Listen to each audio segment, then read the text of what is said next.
Assalamualaikum warahmatullahi wabarakatuh. Bertemu lagi di channel saya pada part khusus BPI ini, di mana saya berbagi pengalaman tentang dokumen yang sudah saya upload, pembuatan esai untuk hari ini ya, dan berikutnya nanti ada part wawancara, serta juga penulisan proposal riset. Nah, seperti tertera pada panduan BPI ini, teman-teman, pada poin R, pendaftar menyampaikan esai atau karangan berisi komitmen, kontribusi ke instansi asal atau negara pasca studi, meliputi deskripsi diri, deskripsi peran apa yang akan dilakukan, deskripsi cara mewujudkan peran tersebut, dan penilaian diri. Nah, penilaian ini terdiri dari kekuatan, kelemahan, pengalaman membanggakan, pengalaman kurang membanggakan, dan hal-hal yang pernah dilakukan dan disesali. Dengan ketentuan sebagai berikut. Kalau dalam negeri itu ditulis dengan bahasa Indonesia, luar negeri ditulis dengan bahasa Inggris. Nah, jumlah katanya jika S1 1000 sampai 1500 kata, 1500 sampai 2000 kata untuk S2 dan S3.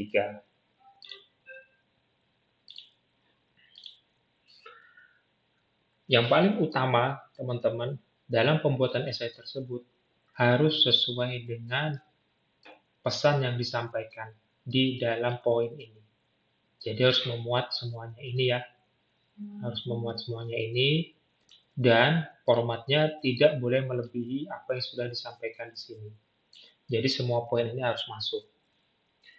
Nah, untuk rekan-rekan semua, file dari esai saya ini akan saya bagikan gratis. Nanti tinggal teman-teman tuliskan email di kolom komentar. Saya akan kirimkan via email. Semoga ini bisa menjadi bahan inspirasi untuk teman-teman kembangkan sesuai kontekstual masing-masing dalam pengajuan BPI tahun ini. Dan semoga rekan-rekan semuanya yang menonton channel ini lulus ya. Amin, amin ya rabbal alamin. Nah, baik. Berikutnya, dalam penulisan ini sendiri, teman-teman tidak harus ya runut. Setelah deskripsi diri, deskripsi peran, misal. Lalu cara mewujudkannya. Ini tidak runut, tidak mengapa, seperti yang saya tulis. Namun semua poin ini harus masuk ke dalam esai tersebut. Itu kunci utamanya. Jadi kunci utamanya dua, memuat semuanya ada di sini dan tidak melampaui format yang sudah ditetapkan, yaitu 1500 minimum sampai 2000 kata. Baik, langsung saja ini saya tampilkan esai yang sudah saya tulis. Nah, esai saya berjudul Kontribusiku Kemarin, Hari Ini dan Masa Depan untuk Indonesia Emas. Di sini ada data saya ya, jadi saya tutup teman-teman, mohon maaf. Nanti saya kirim juga dalam bentuk kosong di sini. Nah, di sini saya mulai dengan deskripsi diri di esai saya ini. Nah, di sini saya menceritakan asal-usul saya. Dari awal, asal-usul keluarga saya. Nah, di sini saya ingin menonjolkan bahwa sebenarnya perjuangan saya ini untuk mengenyam pendidikan yang lebih tinggi itu sudah didasari semangat oleh kedua orang tua saya. Nah, di sini saya sebutkan nama saya, lalu nama ayah saya, dan profesi beliau. Di sini, ini real teman-teman ya. Jadi sebisa mungkin yang ditulis itu real. Karena ini nanti akan terkonfirmasi saat kita wawancara. Sehingga tidak ada rekayasa skala sedikit pun dan akan membuat jawaban kita menjadi natural saat wawancara nanti. Nah, di wawancara itu tersebut juga nanti harus ada tips dan triksnya, dan itu akan saya bagi di part berikutnya. Dan di sini saya tulis profesi ibu saya. Di sini deskripsi diri berarti sudah masuk pada poin yang ini, yang awal ini. Nah, deskripsi diri ya, teman-teman ya.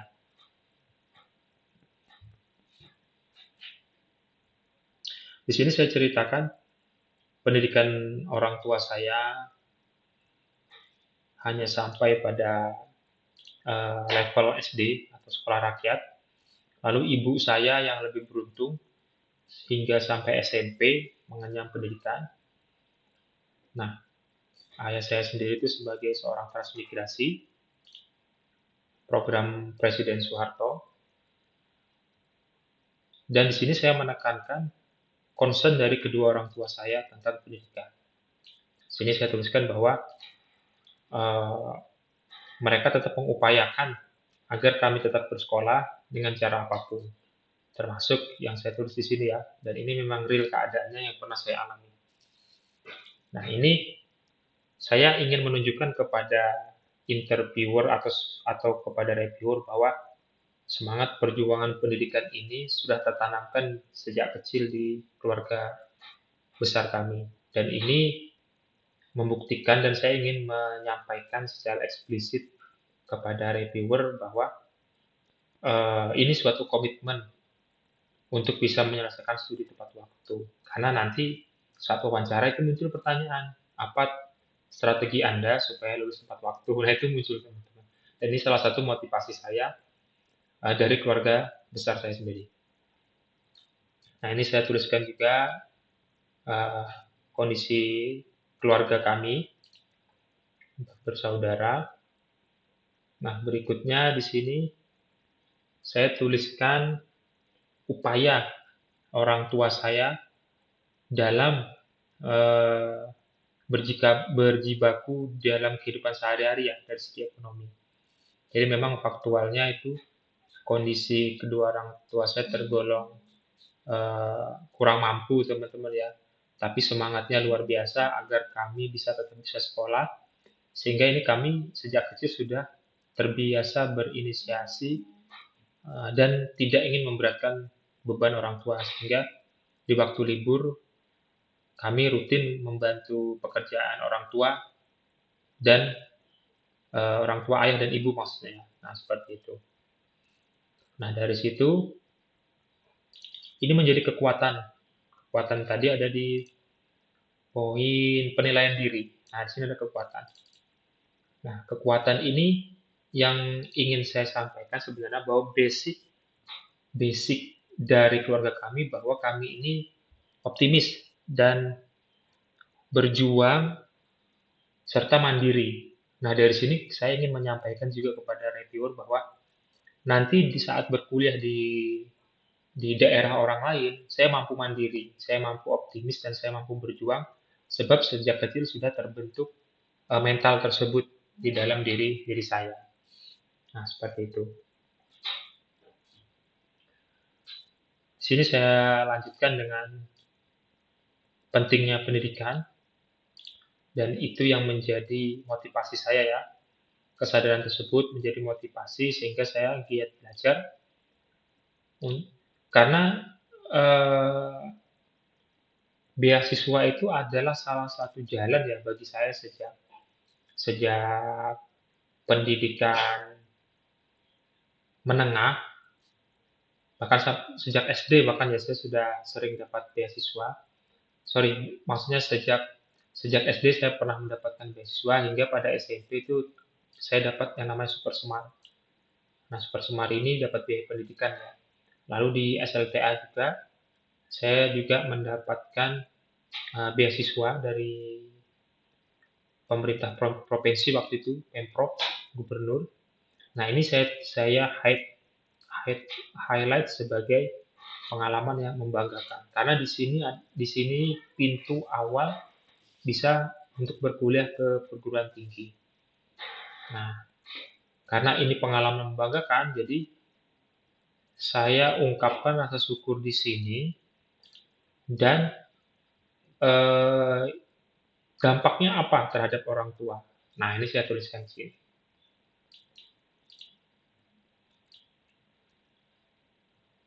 Karena memang di keluarga besar kami yang berkuliah itu belum ada. Rata-rata hanya lulusan SMA atau SMK, lalu lanjut langsung bekerja seperti itu.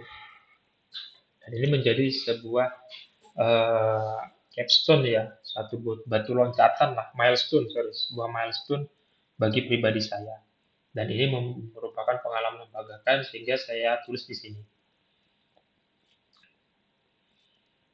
Nah, karena profesi saya sebagai dosen dan itu relate dengan cita-cita saya sejak kecil, maka saya tulis di sini. Di sini saya ingin menggambarkan bahwa memang saya itu linear dengan keinginan sejak kecil, komitmen dengan apa yang saya tekuni. Dan ini adalah statement saya, pandangan pribadi saya terhadap seorang tenaga pengajar atau guru.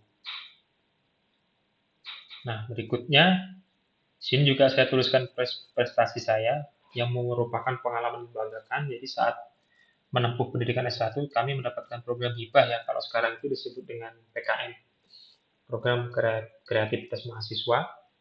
Kami mendapatkan bantuan senilai 10 juta rupiah waktu itu untuk judul ide usaha gorengan warna-warni dan pentol kuah. Dan ini bisa kami jalankan hingga pada tahun 2012 itu kami membentuk hima pertama di fakultas kami. Nah, di selama menempuh pendidikan ini juga S1, saya mendapatkan beasiswa berupa pemotongan UKT sebesar 50%. Kalau yang tadi kan uang tunai ya, kalau di pemotongan UKT sebesar 50% hingga lulus. Nah, hima yang kami inisiasi ini, kebetulan saya ketua pertama waktu itu, saya mengusung hima dengan financial freedom karena saya mendapatkan pelajaran yang sangat banyak dari program mahasiswa wirausaha ini. Lewat hibah ini kami bisa memahami siklus usaha itu seperti apa untuk bisa menopang sebuah organisasi. Nah, di sini kami tidak ingin proposal kegiatan yang ada di hima kami itu tergantung, kami tidak ingin ya, maksudnya kami tidak ingin kegiatan yang ada di hima kami itu tergantung pada proposal pendanaan dari fakultas maupun pihak eksternal. Artinya kita harus punya sumber pendanaan sendiri. Dan ini langka ya waktu itu ditemui, artinya semua hima atau UKM atau organisasi kemahasiswaan di kampus saya itu tidak ada seperti itu. Hanya kami waktu itu karena kebetulan kami sudah punya bekal wirausaha di program PMW. Nah, hasilnya eh, kami bisa setelah dari program PKM itu kami bisa membuka usaha perbaikan komputer, printer, printing, pengetikan hingga penjualan makanan dan minuman ya. Dan ide tersebut kami bawa di fakultas sehingga kami dapat respon positif, yaitu dapat peminjaman tempat yang kami namakan menjadi IT Solution. Dan ini juga termasuk saya highlight sebagai prestasi pengalaman yang membanggakan. Kenapa? Karena sampai hari ini masih beroperasi. Masih beroperasi di kampus saya yang ada di Banjarmasin. Dan hingga hari ini pula saya masih dipercaya untuk memberikan kontribusi berupa masukan, berupa saran-saran pengembangan atau pengembangan dalam ITS ini sendiri.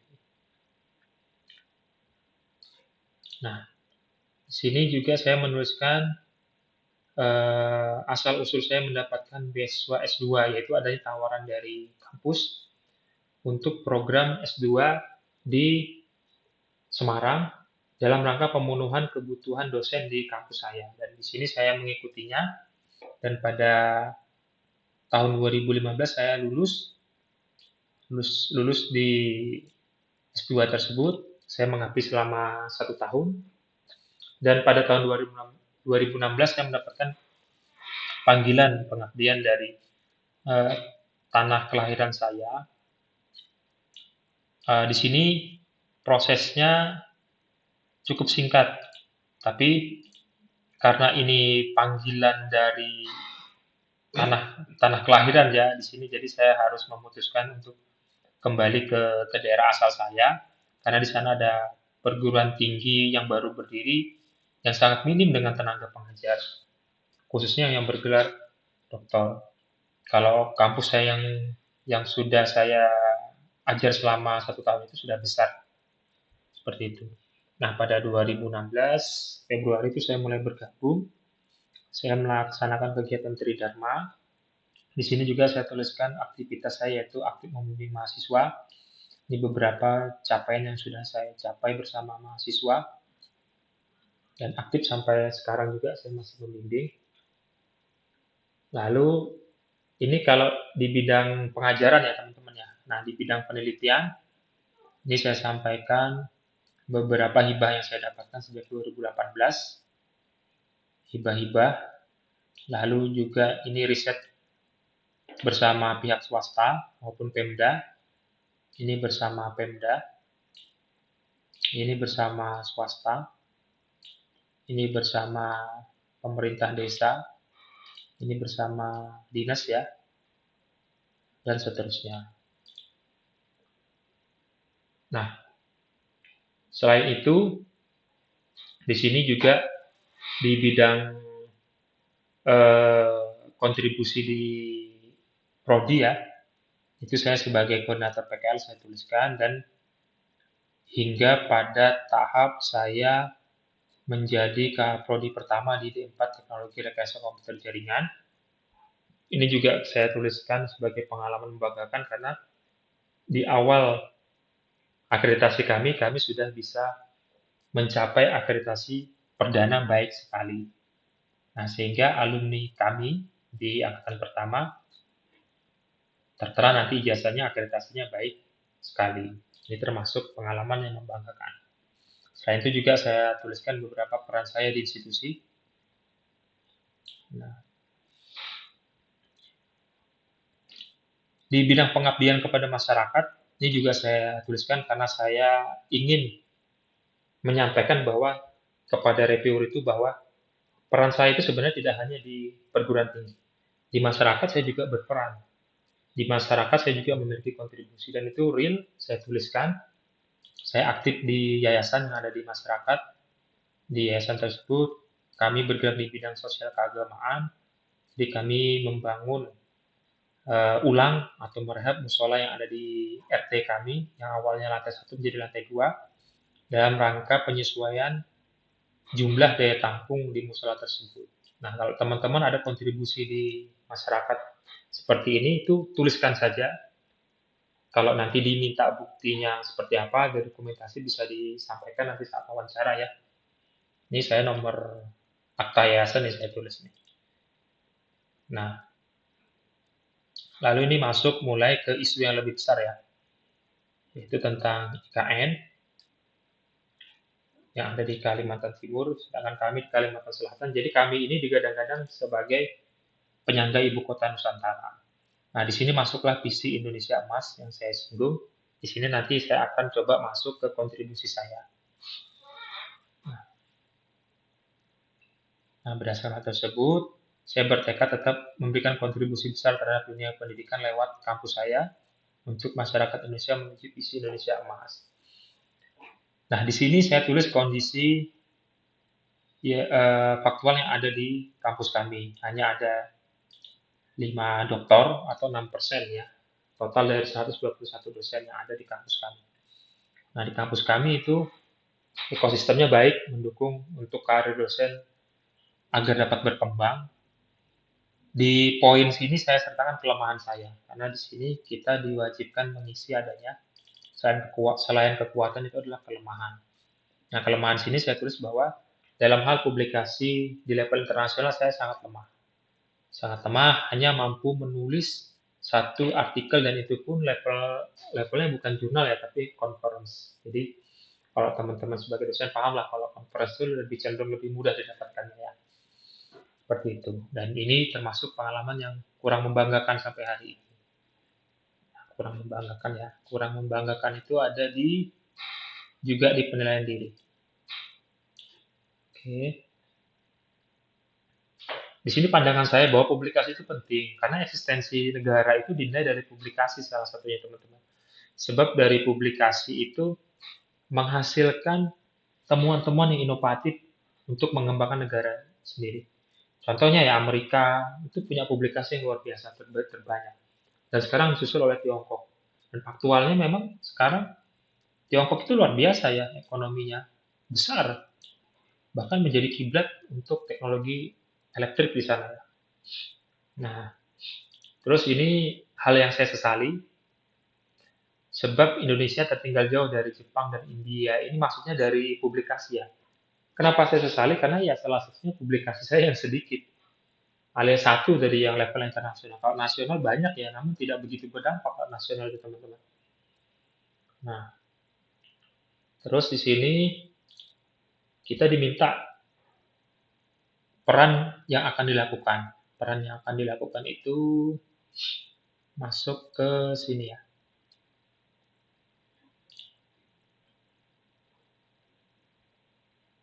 Nih, peran apa yang akan dilakukan.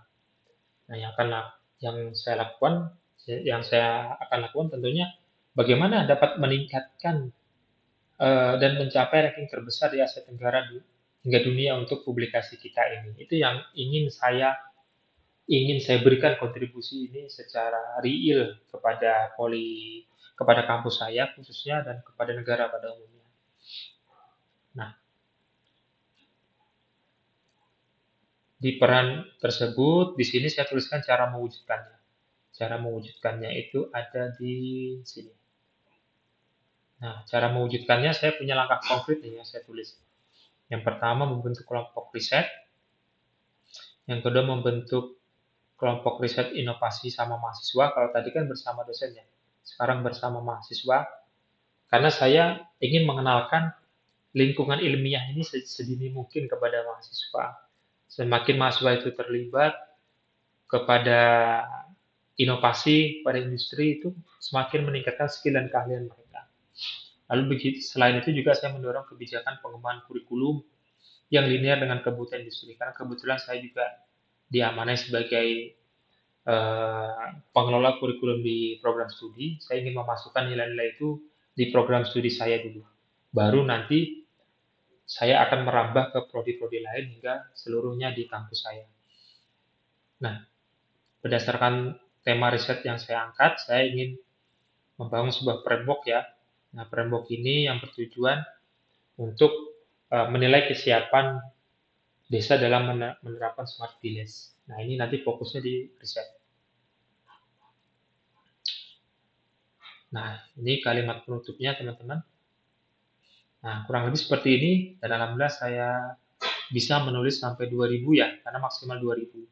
Ini harus direduksi ya, karena kalau sebelumnya sebenarnya lebih dari 2000. Ya, harus kita pilih-pilih lagi kata-katanya.